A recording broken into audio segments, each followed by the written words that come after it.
Halo anak-anak ibu, bagaimana kabarmu nak? Ibu harapkan kamu semuanya dalam keadaan baik dan tetap semangat di dalam pembelajaran sosiologi ya. Baik, kita akan melanjutkan pembelajaran kita. Pada hari ini kita akan belajar tentang hubungan kepribadian, pembentukan kepribadian dengan kebudayaan. Jadi minggu yang lalu kita sudah belajar banyak tentang apa itu kepribadian ya kan. Pada hari ini kita akan mulai dulu dengan belajar tentang apa itu kebudayaan. Ya, menurut Kuncoro Ningrat, kebudayaan itu bisa diartikan berasal dari dua kata, yaitu kata budaya yang bersifat jamak yang artinya budi, atau disebut juga selalu dengan istilah akal. Diartikan sebagai hal-hal yang berhubungan dengan akal pikiran kita. Jadi kebudayaan itu diartikan sebagai hal-hal yang bersangkut paut dengan akal ya.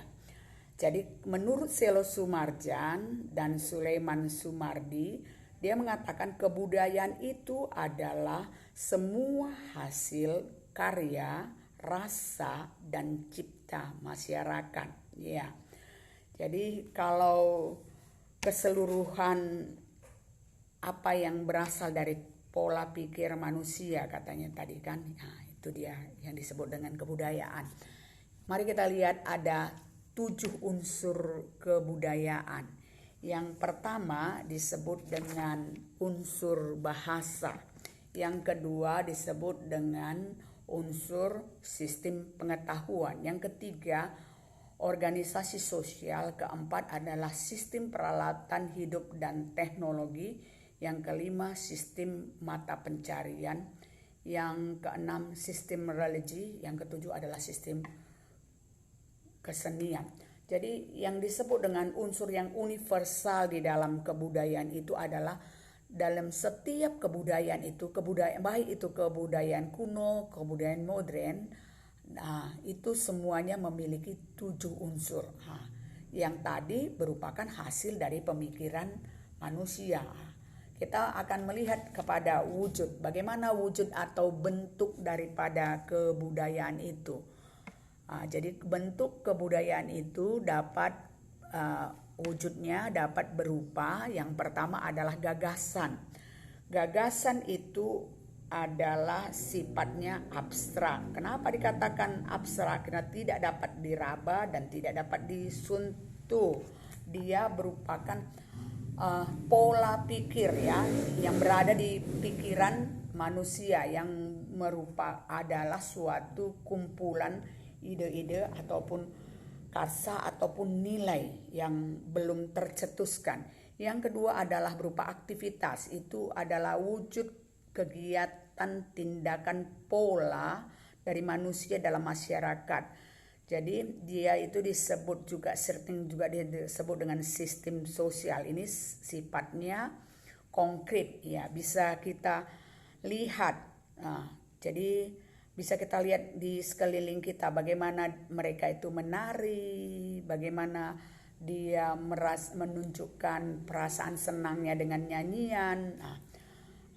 Yang ketiga adalah bentuknya artefak. Itu berupa kebendaan atau hal-hal yang dapat diraba, dilihat, didokumentasikan. Misalnya kita bisa melihat Candi Borobudur, Masjid Agung, kan begitu, tulisan Karo, tulisan Batak. Pada saat ini kita akan kita lihat bagaimana kebudayaan itu bisa berpengaruh kepada kepribadian seseorang. Jadi masyarakat dan kebudayaan itu merupakan perwujudan yang abstrak di dalam perilaku manusia. Kepribadian mewujudkan perilaku manusia. Jadi pola perilaku manusia itu adalah perwujudan daripada kepribadian. Jadi kepribadian merupakan abstraksi atau pengorganisasian dari sikap seseorang individu, bagaimana dia menanggapi suatu hal yang terjadi dalam lingkungan masyarakatnya. Jadi kebudayaan itu sering sekali mempengaruhi kepribadiannya. Jadi menurut Surjono Sukanto ada beberapa tipe dari kebudayaan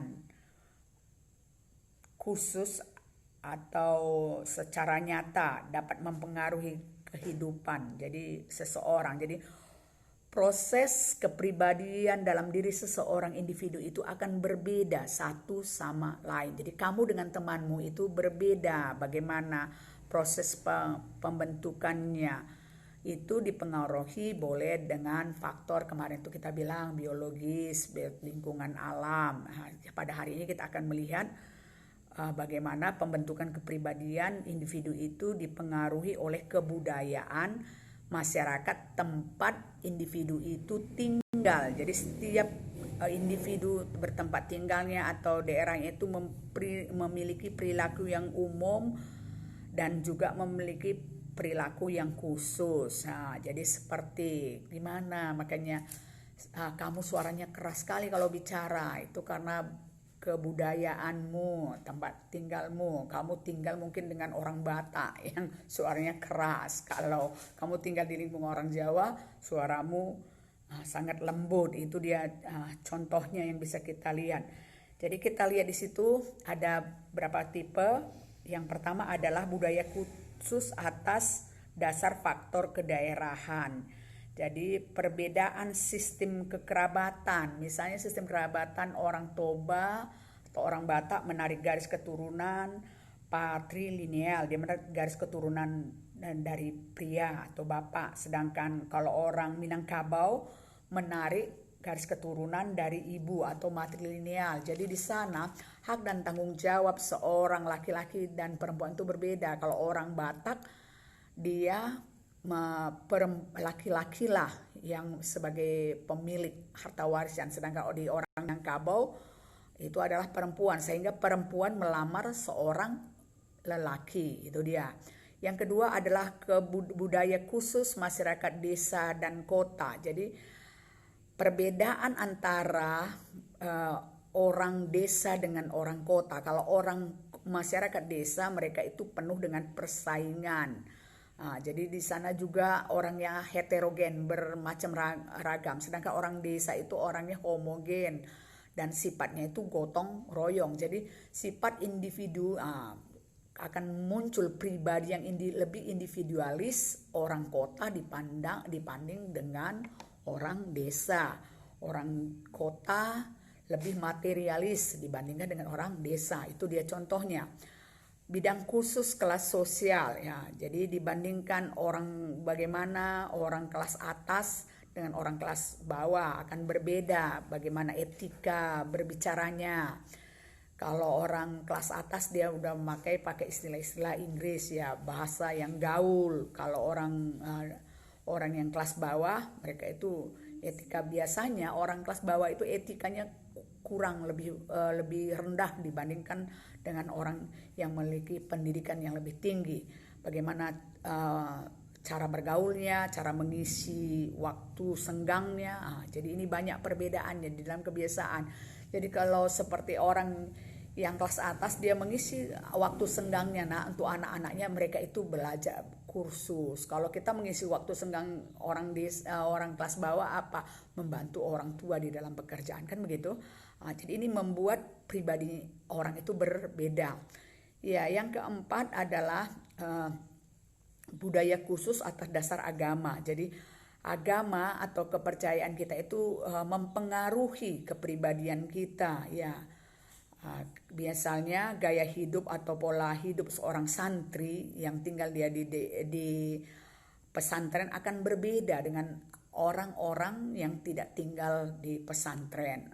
Mungkin di dalam bahasanya, di dalam pembentukan pola pikirnya. Kalau orang yang tinggal di pesantren ataupun di sekolah-sekolah khusus gitu yang berdasarkan keagamaan, mereka itu lebih punya keyakinan yang dalam akan kepercayaan dibandingkan dengan orang yang tidak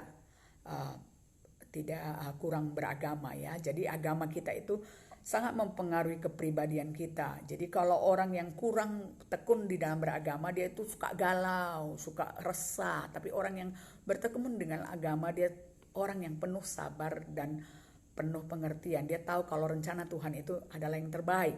Ya, yang berikutnya adalah budaya khusus berdasarkan profesi. Budaya khusus berdasarkan profesi ini sangat berpengaruh kepada kepribadian kita. Misalnya seorang petani, kepribadiannya akan berbeda dengan seorang dokter, kan begitu. Di dalam penampilannya, di dalam gaya hidupnya, di dalam cara pandangnya. Jadi ini yang pada kesempatan ini kita mempelajari bahwa proses pembentukan kepribadian itu merupakan hasil daripada sosialisasi dan mampunya seseorang belajar di dalam kebudayaannya. Ibu harapkan kamu juga anak-anak ibu semuanya bisa terbentuk dengan kepribadian yang baik sesuai dengan kondisi yang ada. Selamat pagi.